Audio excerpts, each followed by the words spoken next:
long time ago, in a faraway place, Mama Bird was searching for some worms for her baby bird when all of a sudden she heard a most peculiar sound. She couldn't quite make out what it was, so she flew higher and higher into the clouds to try to get a better listen. As she floated past fluffy white clouds, Mama Bird noticed something that made her stop in her tracks. Down below, she saw a small cottage made out of twigs and leaves, and in front of the cottage was the funniest thing she'd ever seen. A little creature sat on the doorstep, swinging its legs back and forth. It looked like a bird, but not like any bird Mama Bird had ever seen before. It also didn't look like a baby, but it wasn't an adult either. It was just sitting there, swinging and humming that strange tune, and then the strangest thing happened. The little bird stopped humming, tilted its head to one side, and asked in a loud voice, "Are you my mother?" Startled by the talking bird, Mama Bird dropped the worms she was carrying. I'm sorry," she stammered. "I thought you were a baby bird who had fallen out of your nest." "But I'm not a baby," said the little bird. "I'm looking for my mother. Are you her? Are you my mother?" Looking into the bird's big, curious eyes, Mama Bird felt a pang of sympathy, but she really did just need those worms. So taking a deep breath, she tried to be kind. "My dear child, I'm afraid I'm not your mother. I'm simply a passing bird who was collecting some worms." And as Mama Bird flew away, she couldn't help but feel a twinge of sadness. Something about that bird's lonely demeanor tugged at her heartstrings. Time passed, and Mama Bird nearly forgot about the strange bird child she'd encountered. That is, until one day she heard that same plaintive call while flying back to her own nest. There sat the same bird child from before, swinging its legs and humming a sad little tune. "Are you my mother?" it called out when it saw Mama Bird. Startled, Mama Bird landed on a nearby tree branch. "Why do you keep asking me if I'm your mother?" "I told you before, I am not your mother." "Why, whoa, and you go back to your nest and wait for your real mother to come home." The bird child paused its humming and looked up at Mama Bird. "I don't know where my nest is, and I don't remember my mother's face." Oh, to be held like that again, to hear that voice again? Maybe it was the bird child's sorrowful eyes, or the way it spoke of its mother with such longing.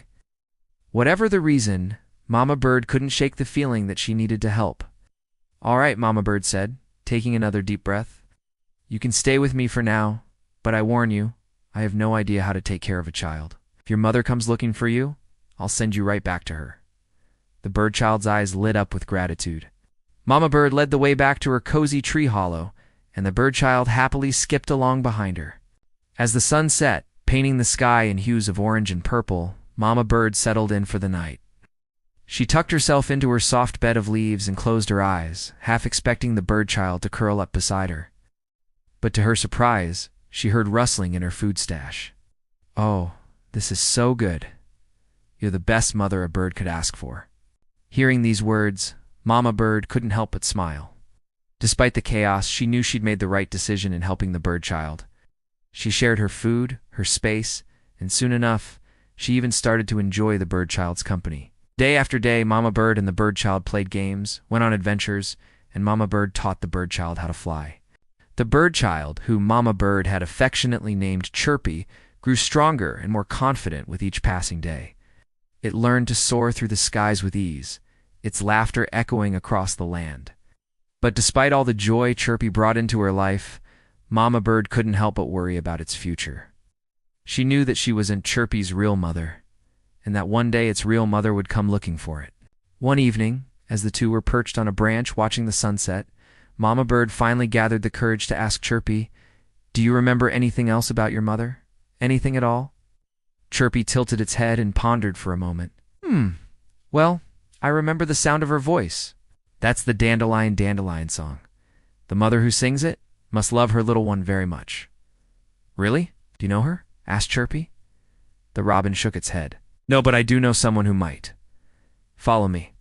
The robin led them through a secret passageway hidden behind a waterfall, and soon enough, they arrived in a clearing unlike any other. In the center stood a magnificent oak tree, its branches reaching towards the sky like welcoming arms. Round the tree were gathered all kinds of creatures, birds, squirrels, rabbits, deer, even a wise old turtle. Startled by the sudden appearance of Mama Bird and Chirpy, the singing stopped and all eyes turned towards them. "Hello," said Mama Bird hesitantly. "We're looking for someone. You know a mother who sings a song about dandelions?" The turtle spoke up. "Ah, yes, that song. I know that song well." The turtle beckoned for them to follow and led them around the oak tree. There, nestled in a cozy den, sat the most beautiful bird Mama Bird had ever seen. Her feathers shimmered like emeralds in the sunlight, and her eyes twinkled with kindness. As she looked up, she broke into a wide smile. "Oh, my little one, you found me. I knew you would come back to me." In a flash, Chippy flew into the bird's open arms. "Mother," it cried, burying its head in her soft feathers. The bird stroked Chippy's back soothingly, and tears of joy streamed down her face. "My sweet child, I've been waiting for you for so long." Turning to Mama Bird, the bird said, "Thank you for taking care of my child. I owe you a debt I may never be able to repay." "I knew you'd come back for me," Chippy chirped proudly. It was the same feeling she got every time she saw Chippy use one of the dandelion seeds as a toy. The feeling of unconditional love. In that moment, Mama Bird realized that while blood might create a family, it's love that makes a home. And she knew with absolute certainty that she had been exactly where she was meant to be.